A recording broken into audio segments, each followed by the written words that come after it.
They thought it was just another night shift in another windowless room, the kind where time dissolves into the hum of machinery and the steady flicker of screens, where silence isn't peaceful but heavy, pressing down like the weight of forgotten hours.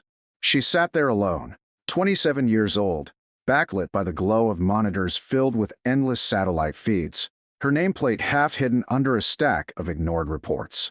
Her colleagues called her the Watcher, sometimes with respect, more often with a smirk, the way people dismiss someone who notices too much and speaks too little. But tonight wasn't like the others. Tonight, she saw something no one else did, patterns too deliberate to be noise, movements too coordinated to be chance. And when the message came through, everything changed. If you agree that quiet watchers see what others miss, make sure to like and subscribe, because this story proves that silence isn't weakness, it's the sharpest kind of vigilance. They never saw her as a soldier. They never thought of her as a protector. She wasn't in uniform, didn't march, didn't carry a rifle. Instead, she carried coffee gone cold, a worn notebook full of scrawled coordinates, and a patience that outlasted the boredom of every night she'd been assigned to just monitor the feeds. The others rotated through, joked about how Oriole, her call sign, sounded more like a birdwatcher than an intelligence analyst, how her eyes always seemed to be searching for something no one else cared to find. They laughed about the way she sat at the console long after her shift technically ended, replaying footage frame by frame, zooming into shadows that others skipped past, annotating clouds like they were secrets. And maybe that's why she rarely spoke, because she knew if she did, no one would listen. She had arrived at the base just over a year ago, the youngest in her division, carrying the kind of resume that sounded more academic than operational. Data science, astrophysics, a scholarship paper on orbital drift and light scatter. To the older officers, it was trivia. To her, it was survival. She had grown up in a small town where the night sky was clearer than the streets, where her father, also military, also ignored in his later years, had told her that the stars were more reliable than people. She had believed him. And so, when she first sat in that chilled, windowless station surrounded by humming servers, she thought of him, thought of how he used to say, "Watch long enough, and the world will always show its hand." But no one in her unit cared about watching. They cared about waiting until the clock hit zero, until they could swap shifts and grab a beer, until they could file another night of no anomalies detected. Except this wasn't that kind of night. It started with a flicker on the Pacific feed. A scatter of light too uniform, too precise. She leaned in, adjusted the filters, ran the calibration check twice. It wasn't noise. It wasn't static. It was rhythm. At 2:11, a second scatter appeared, this one on the North Atlantic feed, identical in interval and pattern. Her hands moved quickly, scribbling notes, logging timestamps, cross-checking orbital alignments. The system didn't alert. The system couldn't. It wasn't programmed to catch something like this. But she saw it. She always did. Still, when she mentioned it quietly over the intercom to the officer of the watch, the reply came back laced with dismissal. "Relax, Oriole. Satellites burp all the time. Don't lose sleep over it." The others chuckled in the background. She didn't argue. She never did. She simply pressed her lips together, replayed the feed, and marked the anomaly again. It was the third time in as many nights. That was the difference between her and them. They saw static. She saw a pattern. At 2:17, the console screen shifted. A line of text appeared where none should have. Signal Oriole. Analysis authority. The words glowed faint against the black interface. Official. But cryptic. And for a moment the room seemed to still, as if the humming machines had paused to listen. She froze, staring at the message, the weight of it sinking in. This wasn't a glitch. This wasn't routine. This was command. For the first time in a year, someone above her pay grade was asking her, not the system, not the officers, to take point. She whispered the words under her breath, hardly believing them. Analysis authority. That meant her feed, her notes, her judgment were now operational priority. The others hadn't noticed yet. They wouldn't until the chain of calls began. But she knew. And as she adjusted her headset, heart pounding steady but not fast, she felt something she hadn't felt in months. Not fear, not pride, but recognition. The quiet understanding that the thing she had been waiting for had finally arrived. In the stillness of that small, windowless room, with only the satellites for company, She realized she wasn't just watching anymore. She was leading, and soon, the world would know why. The message pulsed faintly on the console like it had been waiting for her all along. But as she read it again, Signal Oriole, Analysis Authority, she knew instinctively that nothing about this was routine, nothing about it was small. Her fingers hovered over the keyboard, steady but cautious, as if pressing the wrong key would erase it, as if even breathing too loudly might break the spell of the moment. She reached for the comm switch, her voice measured, professional, but carrying a quiet urgency that no one had ever heard from her before. Control, I have a directive. Message confirms, Signal Oriole, Analysis Authority. For a heartbeat, silence followed. Then the sound of muffled laughter crackled back through the headset. That's cute, the duty officer drawled. Looks like someone's pranking the newbie. Oriole, go back to your little notebooks. Leave the scary code words to the grown-ups. More chuckles echoed in the background. The same dismissive tone she had heard for months. The same arrogance that had trained them to look past her. But this time she didn't flinch, didn't shrink. Instead, she keyed in the authentication request, transmitting the raw anomaly logs she'd been compiling for 3 nights straight. The room around her hummed with the low static of servers and cooling fans, but her attention was locked on the reply feed, the seconds stretching out like an eternity. Then it came, a confirmation ping from a restricted channel, high priority, encrypted, and along with it, a second directive. Oriole, hold station. Pentagon listening. Her chest tightened, not with fear, but with the strange clarity that arrives when disbelief collides with truth. They were watching her now. Not the officers down the hall who joked about her staring at clouds. Not the sergeants who told her to lighten up and grab a beer, but the command. The room that mattered. The same men and women who had led missions she'd studied in Hostalback in training. Her screen blinked again, coordinates spilling across the display, matched against her anomaly timestamps with precision too exact to be coincidence. She leaned forward, her pen scratching across the page in frantic but steady lines, her mind already mapping the trajectory of something too large, too deliberate to be random. Her eyes narrowed. Not solar scatter, not debris. This was synchronized. She whispered the thought aloud, half to herself, half to the machines that had become her only companions. They're testing coverage. Outside her booth, footsteps approached, impatient, heavy. The door swung open without a knock and Lieutenant Grayson, one of the senior watch officers, stepped in, his expression already soured.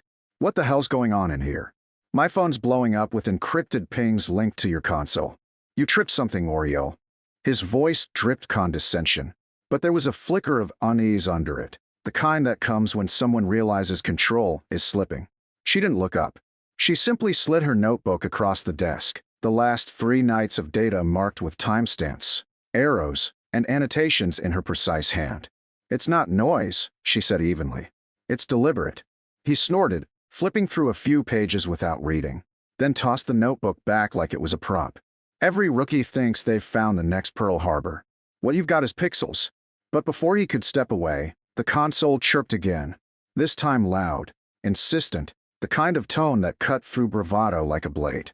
A live directive scrolled across the feed. All stations hold. Oriole Analysis Channel is primary.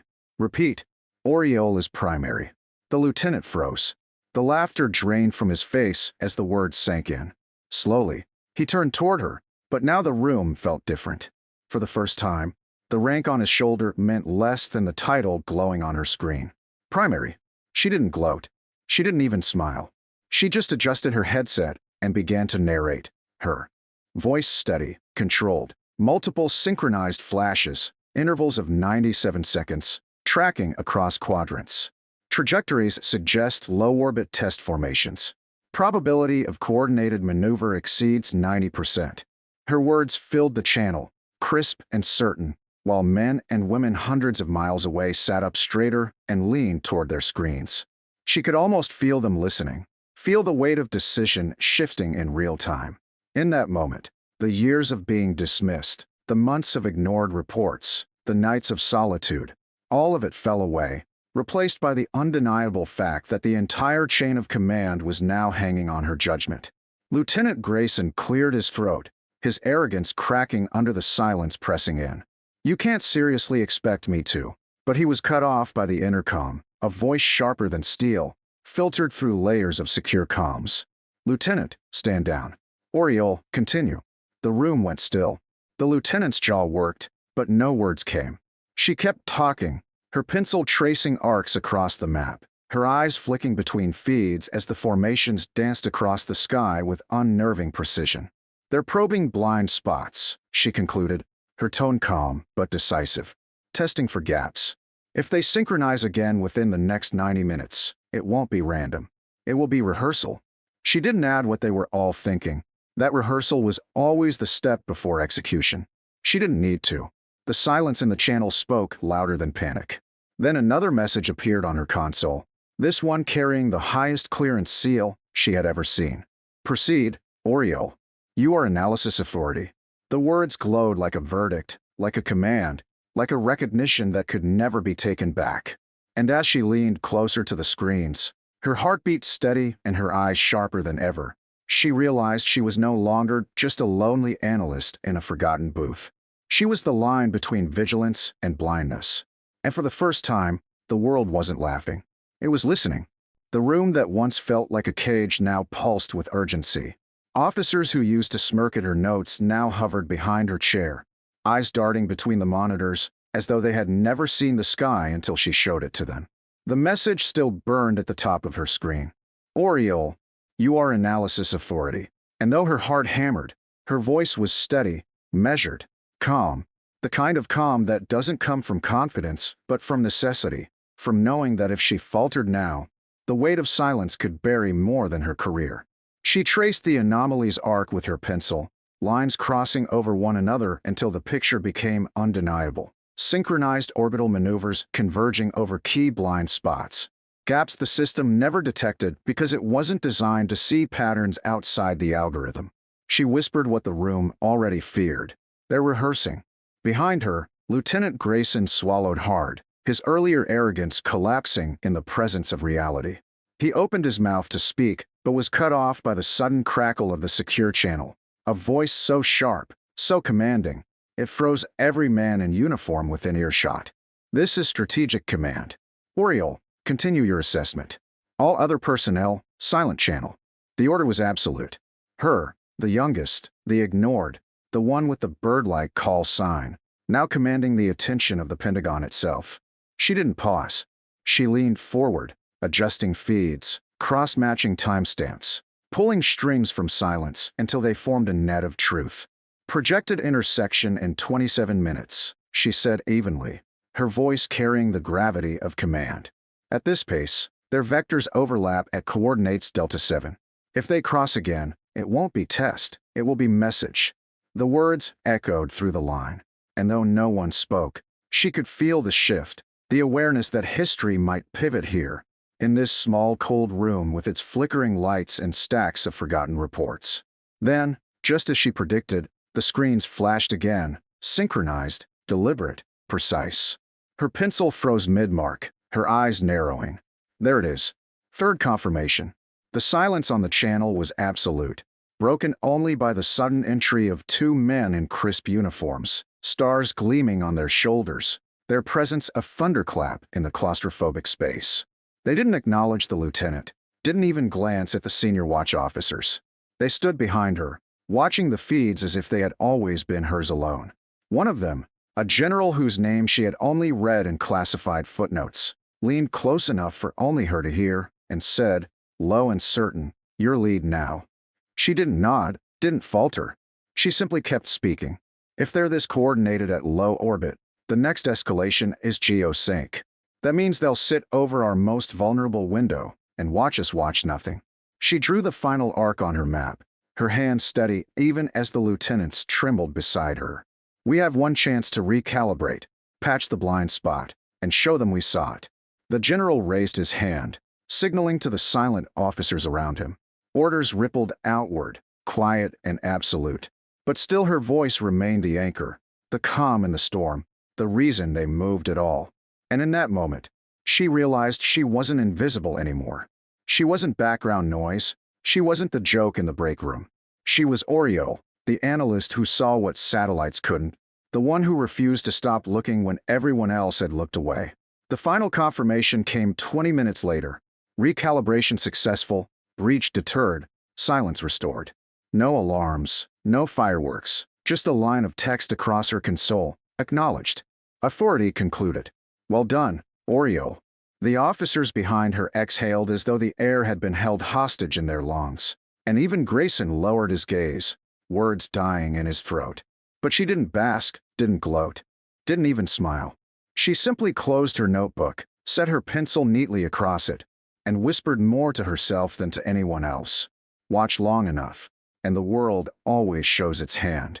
Later that week, the base commander assembled the entire division. Not in the briefing room, not with PowerPoints or slides, but in the hangar, where silence echoed and history felt larger.